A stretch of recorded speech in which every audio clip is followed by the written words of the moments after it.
अस्सलाम वालेकुम, मैं डॉक्टर हसन जावेद और आप देख रहे हैं मेरा डिजिटल चैनल। सदर ने इनकी मत मार के रख दी है, या सदर साहब खुद आ जाते हैं या सदर साहब को कोई बुला लेता है। इन एनी केस इनकी जो है ना वो जान टंगी हुई है। अभी सदर ममलकत डॉक्टर आरिफ अलवी की निगरान वजीर कानून और इंसाफ अहमद इरफान असलम से मुलाकात के बाद खबरें सामने आई हैं कि सदर आरिफ अलवी फिर से इलेक्शन की तारीख का ऐलान करने जा रहे हैं। इसकी एक वजह यह भी बनी कि पाकिस्तान तहरीक इंसाफ ने सदर ममलकत डॉक्टर आरिफ अलवी से इंतखाबात की तारीख की फौरी ऐलान का मुतालबा कर दिया। मरकजी secretary general PTI Umar Ayub Khan ने सदर ममलकत डॉक्टर आरिफ अलवी के नाम खत में लिखा है कि दस्तूर का आर्टिकल 48(5) वेरी इंपॉर्टेंट आर्टिकल। अच्छा, ये याद रखिएगा कि कानून मुसलसल इजाजत दे रहा है, मुकम्मल इजाजत दे रहा है। होना ये चाहिए कि ये अगर अपनी ताकत रखते हैं तो मुकम्मल तौर पे आइन को हज़फ कर दें, क्योंकि बार बार जो है वो आइन के आर्टिकल हमारे सामने ना आए, क्योंकि आर्टिकल के मुताबिक जो है वो सदर जो है वो इंतखाबात की डेट दे सकता है और 90 रोज के अंदर इंतखाबात पर मजबूर भी कर सकता है। लेकिन एक नई ढिठाई है कि इलेक्शन कमीशन के ऊपर इन्होंने सारी बात डाल दी कि इलेक्शन कमीशन की सवाबदीद है और वो सदर ममलकत बुलाएं भी तो उसके बुलाने पर हाजिर ना भी हो तो ये आइन शिकनी का भी इजाजत इन्होंने अपने ही किसी कॉन्स्टिट्यूशन में दे दी है। लेकिन मैं एग्री टू दिस 48(5) के इसके अंदर जो उन्होंने लिखा है कि सदर की जानिब से कौमी असम्बली की तहलील की सूरत में सदर को इंतखाबात के इनेकाद के लिए 90 रोज की मुद्दत के अंदर किसी तारीख के तयन का पाबंद बनाता है। उमर अयूब ने मुतालबा किया कि बतौर सदर ममलकत आप इंतखाबात की तारीख का तयन का आईनी तकाजा पूरा करें ताकि अवाम के लिए अपने नुमाइंदों को इंतखाब मुमकिन हो सके और आइन और रियासत अवाम की मंशा के मुताबिक काम करना शुरू करे। इस खबर या शोशे के बाद नून लीग को सबसे ज्यादा टेंशन पड़ गई। नहीं समझ आती तारड़ साहब को क्या चीज तंग करती है, क्योंकि अभी बात हुई नहीं, काम हुआ नहीं, बात छिड़ी नहीं, लेकिन वो खतरे को भांप लेते हैं और फिर जो है वो टपना शुरू कर देते हैं। बहरहाल तारड़ ने तो प्रेस कॉन्फ्रेंस ऐसी खड़काई और कहा कि सदर पाकिस्तान के ओहदे की मियाद 9 सितंबर को खत्म हो चुकी है, वो अबूरी सदर है, इन्हें इख्तियार किसने दिया कि इलेक्शन की तारीख दें।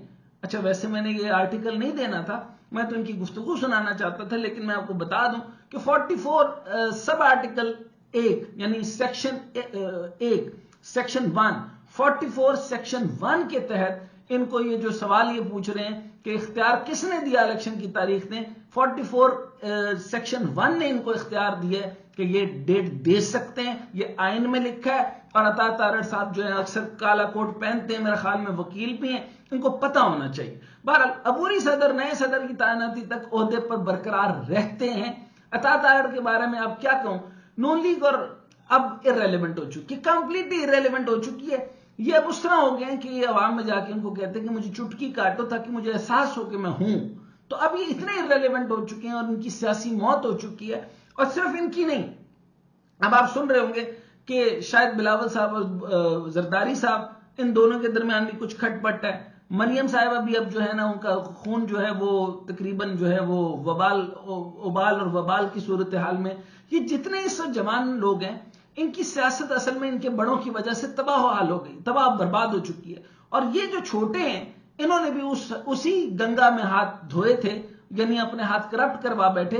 इनके आगे वाले 30 साल के जो कैरियर्स हैं वो तबाह हो चुके हैं। अब इस पाकिस्तानी अवाम से तो इनको मिलना कुछ नहीं, चुनाचे डिप्रेशन, फ्रस्ट्रेशन और बुरी हालत की वजह से ये इस तरीके से प्रेस कॉन्फ्रेंस कर देते हैं, ये सोचे बगैर कि वो इररेलेवेंट हो चुके हैं, इनकी सियासी मौत हो चुकी है। बहरहाल ये प्रेस कॉन्फ्रेंस इसी तरीके से करते रहेंगे। इसी तरह मरियम औरंगजेब का कहना था कि आरिफ अलवी सदारती मुद्दत पूरी होने पर ऐवान सदर खाली करने की तारीख दें। अच्छा जी, बोरिया बिस्तर उठाएं और पीटीआई सेक्रेटरीट मुंतकिल हो जाए। अब सदर पाकिस्तान पहले भी नून लीग और पीडीएम की छाती पर मुंह डलते रहे हैं, तो अब जब आइन सदर पाकिस्तान को इख्तियार देता है कि वो अपने ओहदे पर कायम रहे, तो नून लीग के कहने पर तो घर जाने वाले नहीं, और अक्लमंद आदमी जाना भी नहीं चाहिए। रही बात आईनी बहरान की, तो मुझे नहीं लगता कि सदर आरिफ अलवी इलेक्शन की तारीख देंगे। वो भी जानते हैं कि नई मर्दमशुमारी के बाद हल्का बंदियों में वक्त लगता है, यासिर जरदारी को भी पता है, समझदार आदमी। लेकिन बिलावल भुट्टो 90 रोज में इलेक्शन का मुतालबा करके इत्तेहादियों को रगड़ा लगाकर अपनी सियासत चमका रहे हैं। लेकिन अगर इलेक्शन की बात की जाए तो इलेक्शन 90 दिन में हो या 190 दिन में, نہ تو نون لیگ کو کچھ ملنے والا ہے اور نہ پیپلز پارٹی کو. ابھی آپ نے ایک الیکشن دیکھ بھی لیا گلگت میں, جدھر جدھر سے کھڑے کریں گے اور جو بھی الیکشن ہوگا, جب الیکشن ہوگا, الیکشن تو پی ٹی آئی کا. اب آپ وہ مریم اورنگزیب کہتی تھی آپ روئیں پٹیں یا پٹیں روئیں, یہ اسی طرح کا معاملہ ہے.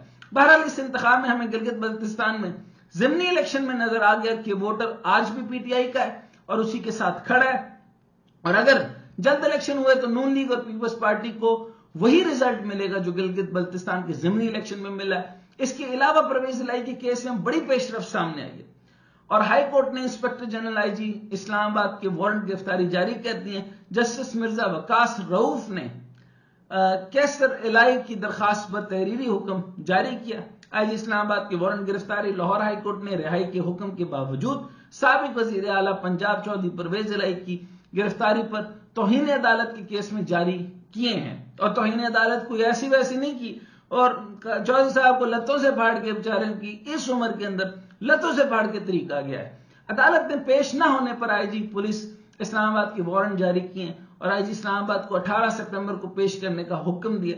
اس پر بھی میں وہی کہوں گا کہ عدلیہ تے انتظامیہ دی لڑائی وچوں گجرات دے چودھری نے تو باہر کڈو, اس بیچارے نو تے ہن تریا بھی نہیں جا رہا, کدھر کھچا تانی چودھری لگا نہ جاوے. جے چودھری لگا گیا تو انو سالم چودھری دینا پی جانا تے تواڈے کول دوجا چودھری اس طرح دا نہیں بننا. تے پھر عقل کرو, اس طرح دے چودھری نو تنگ نہ کرو.